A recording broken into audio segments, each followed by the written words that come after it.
Ya, kita akan sama-sama belajar firman Tuhan tentang bait suci, bait Allah. Nah, karena apa? Kenapa Tuhan nggak mau melawat umatnya? Ya.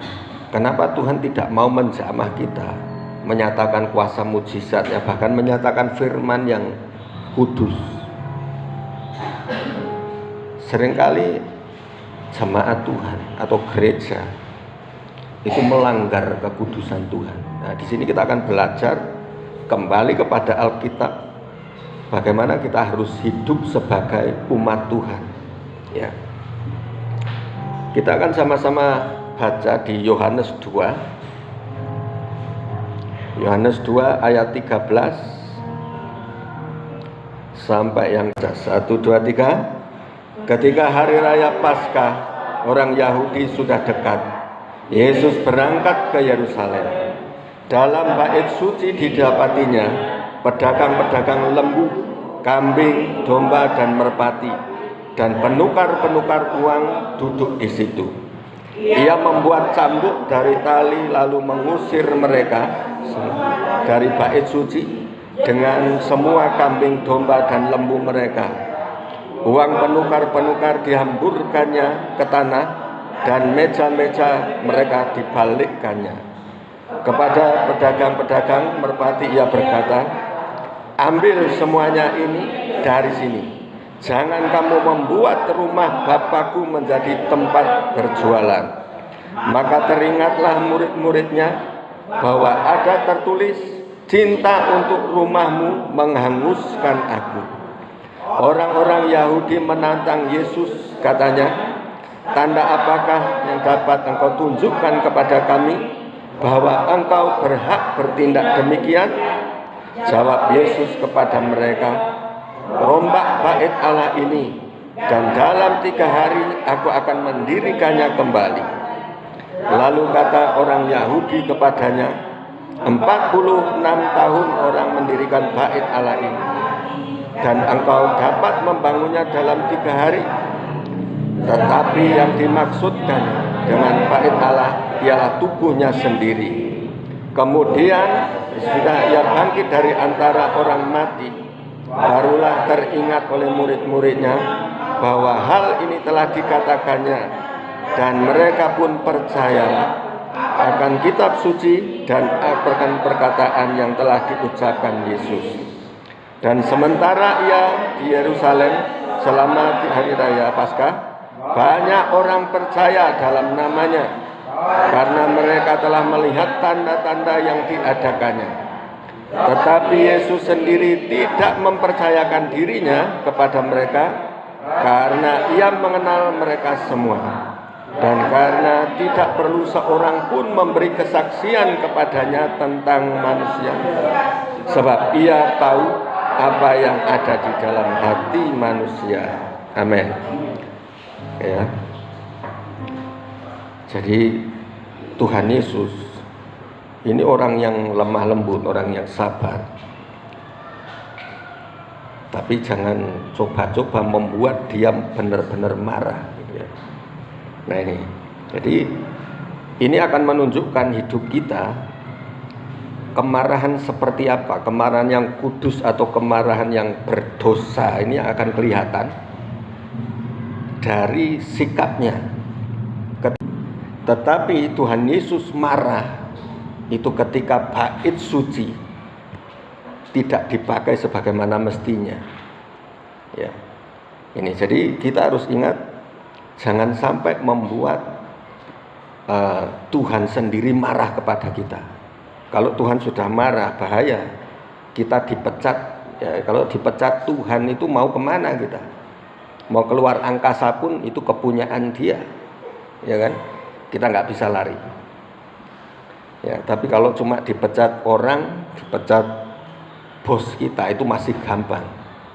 Ya, ini banyak kesaksian di mana orang dipecat dari pekerjaan, tidak diakui sebagai anak karena percaya Tuhan, tetapi justru akan memperoleh yang lebih baik, ya kan? Tetapi kalau Tuhan sendiri yang marah, itu yang paling ngeri. tidak ada tempat untuk lari. Ya. Nah, jadi ini pelajaran bagi kita supaya kita tahu benar bagaimana kita harus bersikap di gereja ini. Bersikap yang baik, terus bersikap yang benar di hadapan Tuhan. Amin. Nah ya, jadi jangan sampai memancing kemarahan Tuhan, itu ngeri ya saudara. Karena bayangkan Tuhan Yesus ini sendiri loh ngamuknya ini. Meja-meja digulingkan, ya kan? Penukar-penukaran uang itu dihamburkan semua. Nah, karena apa? Banyak gereja disalahgunakan. Ya, di sini dipakai untuk berjual beli atau berurusan soal keuangan, soal keuntungan. Ya. Nah, ini yang seringkali terjadi. Gereja ada arisan supaya apa? Supaya banyak yang datang. Tetapi ketika arisan banyak yang datang, terjadi keributan, komplain soal keuangan. Kepada pedagang-pedagang merpati ia berkata, ambillah semuanya ini dari sini. Janganlah kamu membuat rumah Bapakku menjadi tempat apa? Berjualan. Nah, kalau berjualan nggak boleh menawarkan dagangannya di gereja. Ini saya punya dagangan, nih lihat ini, ya kan? Nggak boleh promo di sini. Ya, kenapa? Karena ini adalah bait Tuhan, rumah Tuhan, yang fungsinya adalah untuk menyembah Tuhan. Ini kalau di gereja-gereja besar, ini langsung ada tulisannya ini, tolong HP matikan, ya kan? HP matikan. Karena apa? Ini jelas mengganggu. Ya paling enggak matikan datanya, matikan data yang dibuka Alkitab saja. Amin. Jangan yang dibuka Facebook, nanti Instagram. Ya, itu beda lagi pikirannya kemana-mana nanti. Ya.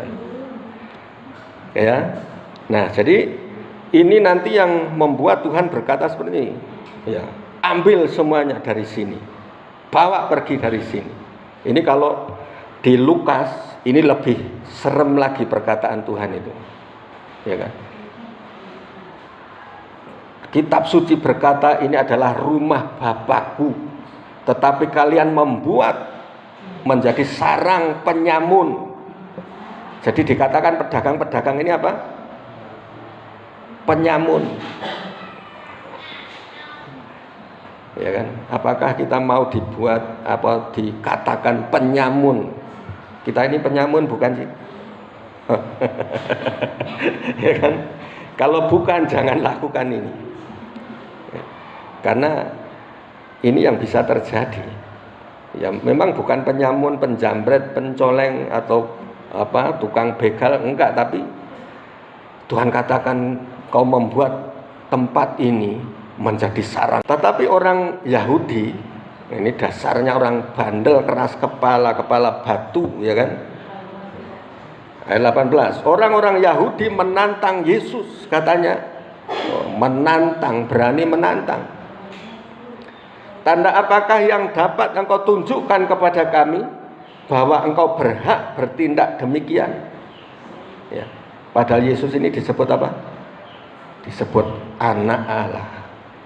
Disebut anak Allah. Artinya yang berhak penuh untuk gereja, untuk bait suci, anak Allah ini punya hak penuh. Ya. Nah, terus tanda apa yang engkau tunjukkan kepada kami bahwa engkau berhak bertindak demikian? Ayat 19. Jawab Yesus kepada mereka, apa? Rombak bait suci, rombak bait Allah ini, dan dalam 3 hari aku akan mendirikannya kembali. Nah, apa kata orang Yahudi? Ya kan? Ini pertanyaan yang mengejek ini.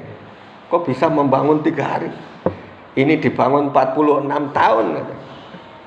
Nah, mereka tidak tahu apa yang dikatakan Tuhan, karena yang dimaksud adalah tubuhnya sendiri. Ayat 21. Tetapi yang dimaksudkannya dengan bait Allah ialah tubuhnya sendiri.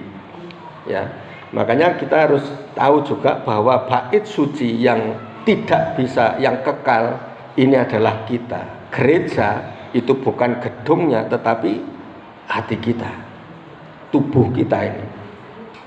Ya.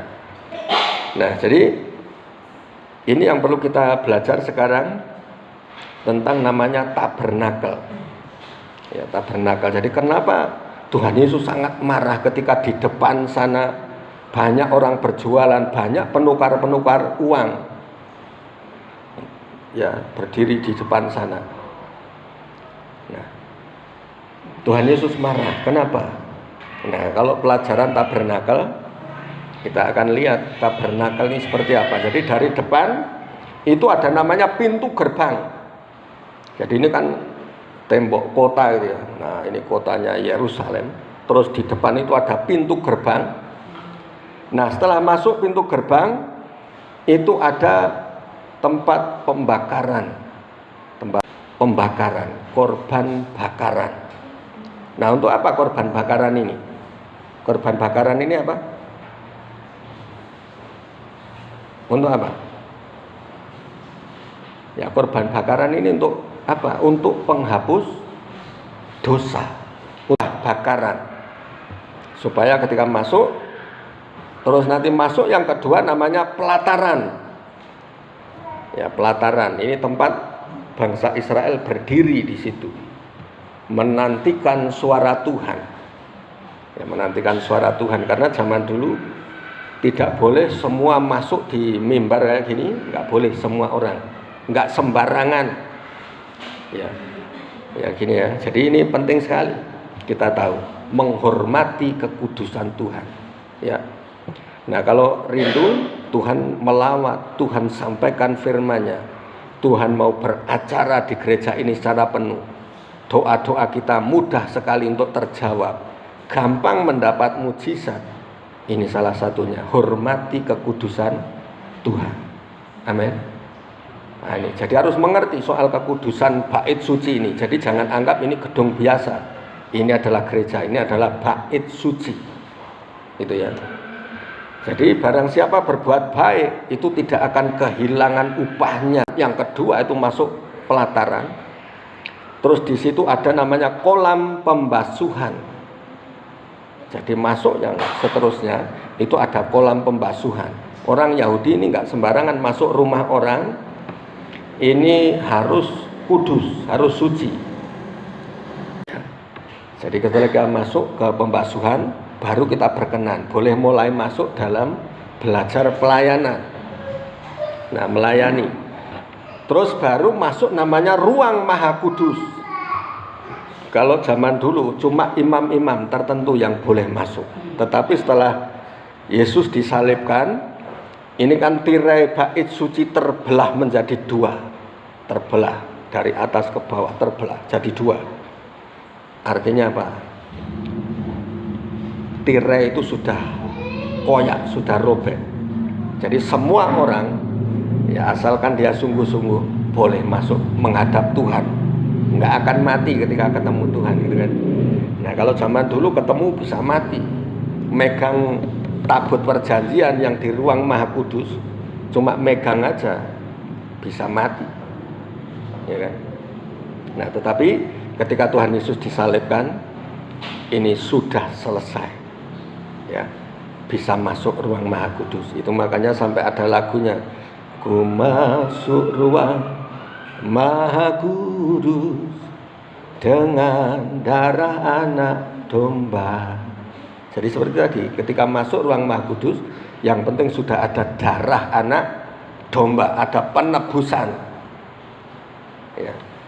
Ku masuk dengan hati tulus, menyembah yang maha kuasa. Jadi setelah ada korban penebusan, kita menghadap hadirat Tuhan bukan dengan tangan kosong, tetapi dengan hati yang tulus.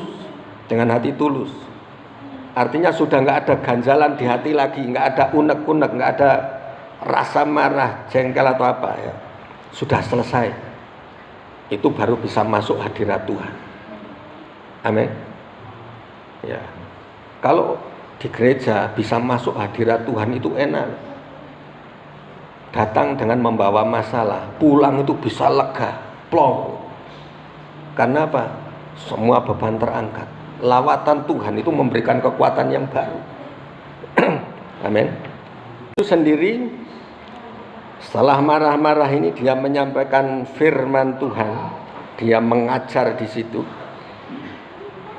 Ya, ayat 23. Ya, ayat 23. Dan sementara ia di Yerusalem selama hari raya Paskah, apa katanya? Banyak orang percaya dalam namanya, karena mereka telah melihat tanda-tanda yang diadakannya. Ini dampak dari rumah yang sudah dikuduskan. Amin. Rumah yang sudah disucikan, ketika firman disampaikan, ada tanda-tanda mujizat terjadi. Ya. Nah, jadi banyak orang yang percaya karena mereka melihat tanda-tanda yang diadakannya. Ya. Nah, ayat 24. Nah, ini coba bagian ini kita baca sama-sama. Tetapi Yesus sendiri tidak mempercayakan dirinya kepada mereka karena ia mengenal mereka semua. Kalau ditanya, banyak orang yang percaya Yesus, percaya. Masalahnya sekarang, apakah Tuhan Yesus mempercayai kita? Belum tentu. Apakah Tuhan Yesus mempercayai kita? Banyak orang yang ngomong, Tuhan berkata kepada saya seperti ini. Itu ada tanda tanya besar, apakah benar Tuhan berkata seperti ini? Ya kan? Kalau memang iya, buktikan, gitu kan? Nah ini. Jadi tetapi Yesus sendiri tidak mempercayakan dirinya kepada mereka karena ia mengenal mereka semua. Tuhan lebih tahu hati kita masing-masing. Ya, Tuhan tahu hati kita. Ya, bisa dipercayai atau tidak. Karena seringkali gini, barang siapa bisa dipercaya dalam hal yang kecil. Dalam hal yang kecil itu apa sih? Dalam firman Tuhan. Dalam hal kecil ini, dalam hal keuangan. Barang siapa setia dalam perkara-perkara yang kecil, akan diberikan kepercayaan kepada perkara-perkara yang besar. Nah, perkara yang besar itu apa? Perkara yang besar bagaimana orang itu dipakai Tuhan. Nah, bagaimana akan dipakai Tuhan kalau dalam hal yang kecil aja nggak bisa dipercaya? Gitu ya. Nah ini, Tuhan tahu hati kita. Tuhan tahu isi hati kita. Amin. Ya. Itu makanya kita harus fokus. Kenapa gembala, saya terutama ya, saya bukan seperti gembala lain. Kalau enggak bisa jemaat terus diambil alih. Ini pembangunan, yang pegang gembala langsung. Saya enggak mau seperti itu. Karena apa? Saya fokus untuk cari hadirat Tuhan, di mana jemaat dipuaskan oleh firman Tuhan, oleh kuasanya. Amin.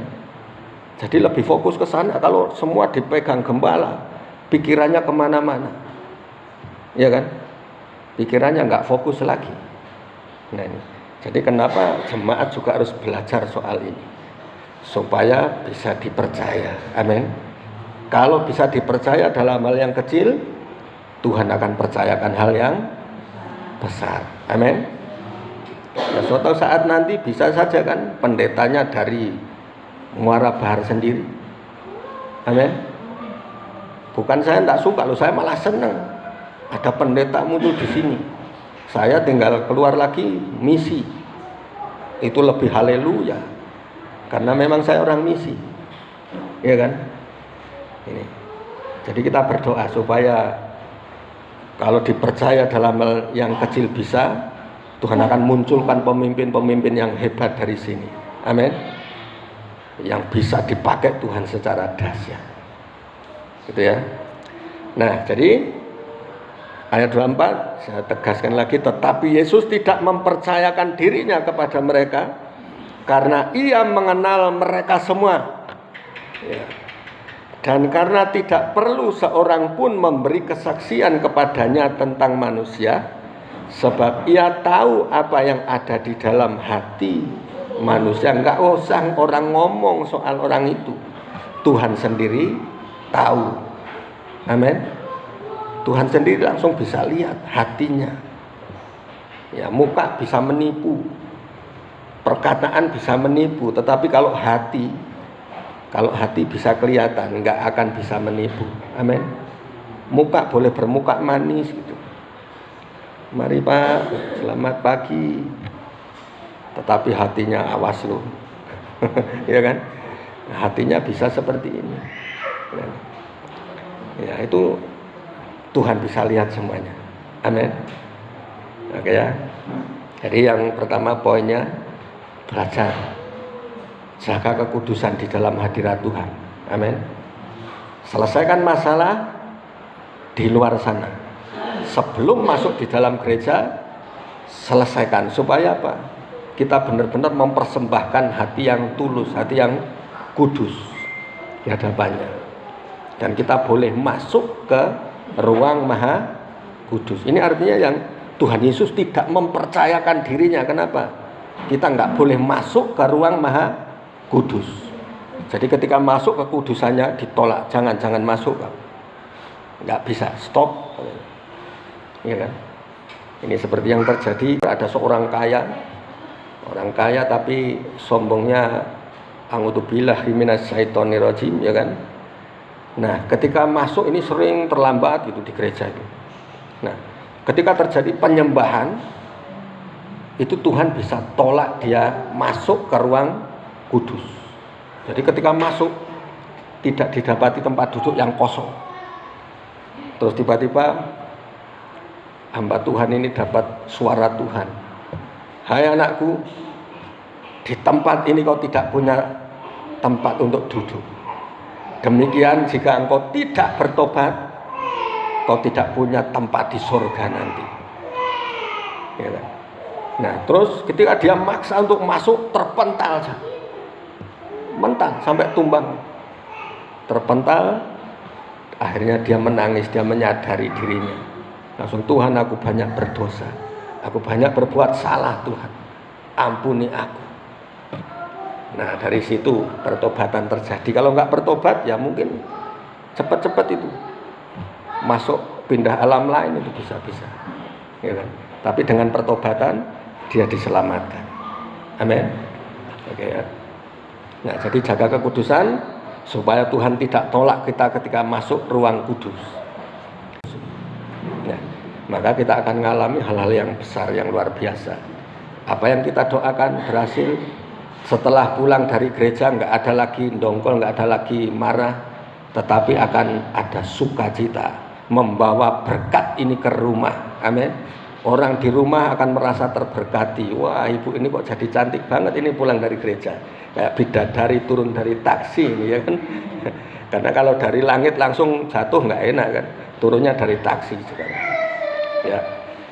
Oke, saya kira ini kita akan akhiri dan kita akan tutup dalam doa.